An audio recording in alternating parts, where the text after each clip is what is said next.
All right. Hey there. Hands over here. It's Kate again, doing something a little bit different. I am getting back into roller derby, and that means some opportunity to explore that side of the world. But also, first and foremost, it means get my skates back in shape. So today I am going to put new bearings into my roller skate wheels.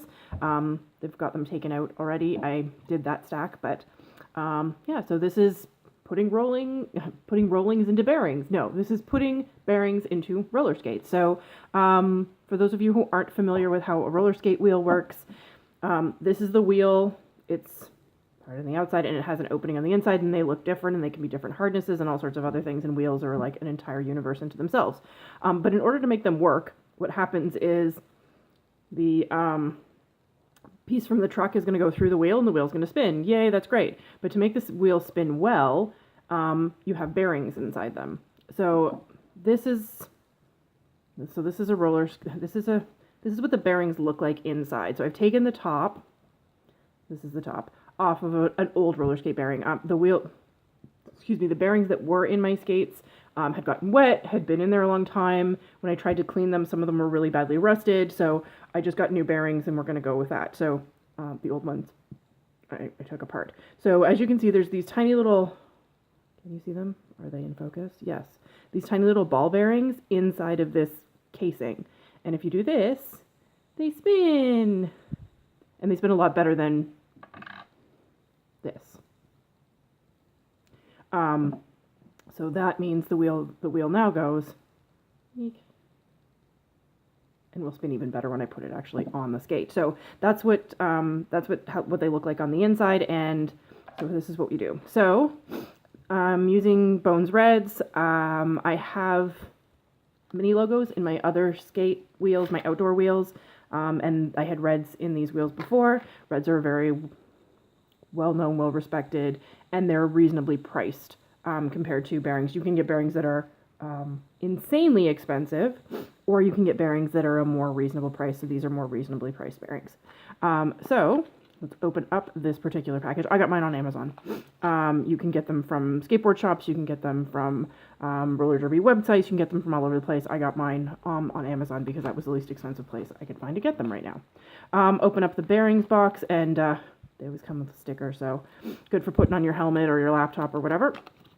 So here we go, bearings. So bearings usually bearings come in sets of 8. This is because a box of 8 will do your skateboard, and you don't need more than that. Roller skates, where you have 2 feet, have 8 wheels, which means you need 2 boxes of them. Some ones that are designed specifically for roller skates will come in sets of 16, and I've seen places sell them in packages of 4, but the Reds and I think other Bones ones typically just come in boxes of 8. And the reason that 8 is not enough is you actually need a bearing on each side. So yeah, so that's why you need that. This is not enough for 8 wheels. This is, again, Bones happens to be the branded version, but you can get these unbranded versions as well. This is a bearing press tool. You can get big, huge machine type things that do it, but not for the, this is a lot easier to keep in my bag. You push on it, and then these little bits can go in. When you're not pushing on it, they don't go in. So what you do is you push the button, slide the bearing on, take your finger off the button, it doesn't come off now. And you pop it back side of the wheel. So you always want the red part facing outward. It's more protected on that side, even though you will still get dust and stuff inside it. It's not as bad as if you did it the other way. So you pop this guy in, press, and it clicks in. So you'll see it's in there, it's flush with the back of the wheel, all good. So this is the front. So obviously my wheels have seen a little bit of work. These are Sure Grip Fugitives, and these are actually a discontinued wheel. So now I feel not only like I've been out of this for a long time, but also very old that my wheels have been discontinued. And then you pop this one into the center. So this one's deeper in. So this one, I just kind of take a look at the back to make sure that the tool isn't pushing the other bearing out. And you work it in, and it will snap. And as you can see, so you should, in this case, I should be able to see red around the outside, and these will be in. So that's what we do. Again, push the button, the thumb, slide the bearing on. Now it doesn't come off. Push it into the back, and then pull it out with the thing out.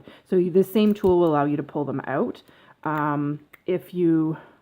When you're done, so when you're going to clean them, if you need to swap them out, so if you've only got one set of bearings but you have a couple sets of wheels, you can pull them in and out. You do the same thing, you just do it in reverse. So you stick it in, pull it out, and that makes it a lot easier. Before I had this, I don't even know what I was using to get them out, like a screwdriver stuck in the middle and wobbled around and stuff, which of course was not good for the bearings.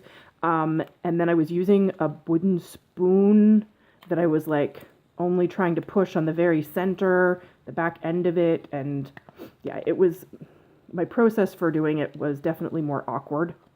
Sorry, there we go, that one didn't want to work. Was a lot more awkward than it is with this particular tool. So I do recommend, if you have the option, having one of these in your bag. And last wheel. So in and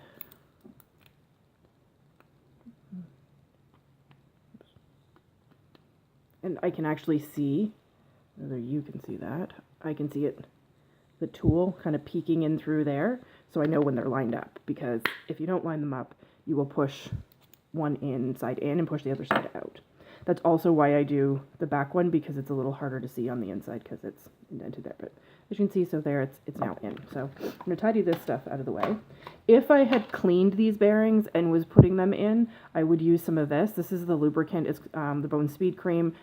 There are other kinds of lubricants that you can use. I just happen to have Bone stuff because it tends to be readily available in when you're ordering other things from derby places, but there's also other ones out there, and I'm sure I will test some as we go, but I happen to have some of this.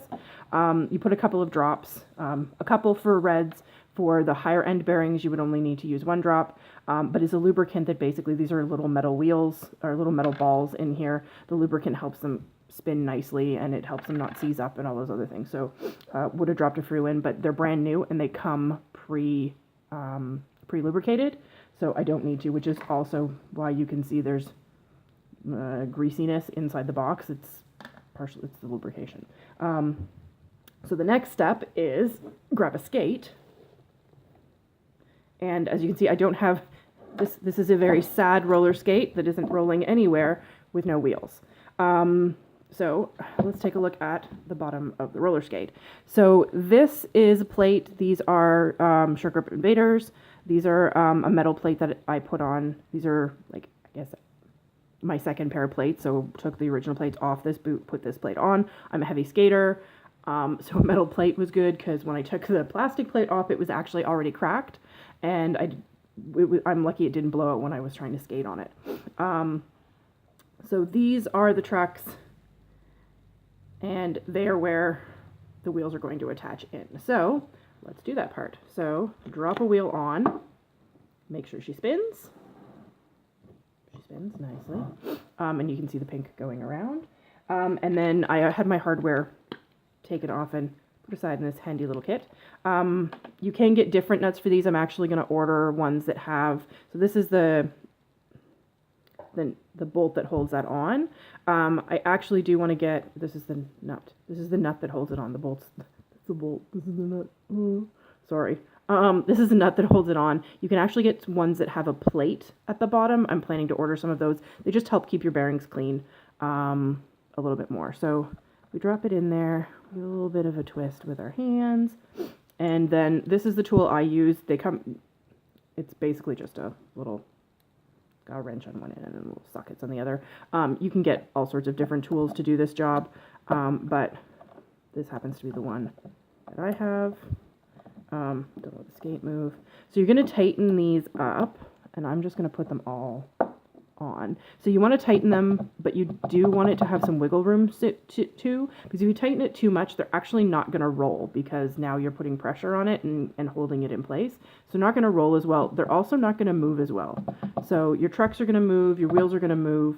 That gives you less, sometimes it feels like you have less stability, but it was the biggest difference, most important thing when I was first learning to skate that gave me the ability to maneuver was loosening my trucks and loosening my wheels. I had everything tight because they're nuts and bolts. You tighten them, and that's what I had done. And we had a great coach who was longtime skateboarder who I couldn't go backwards. It didn't make any sense. I just couldn't get my wheels to skull. And so he sat me down, grabbed my boot, and went, "Yeah, this is your problem." And he loosened everything up for me, and it made a huge difference in my skating experience. So, tip there, and important thing for when you're reinstalling your wheels, because what will happen is I won't know for sure whether they're the right tightness until I get out and start using them. Once I've been skating for a little bit, that's one of the things I will do is I'll adjust them and I'll tweak them to the point where I have enough stability and they're giving me what I want. They're not falling off, but they're also giving me the mobility that I want. So mostly here we're just trying to get them on, get them so they're not super loose, and make sure that they're spinning. So next ones.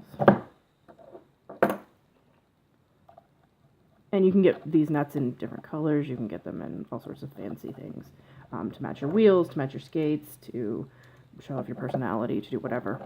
So some people will swap them out just for that. My hardware is getting a little old, so I'm also swapping it out for that reason. So this one's a little tighter, as you can see. So this one moves up and down. This one doesn't really, so I probably need to loosen that guy a little bit there. Let's give him a little movement.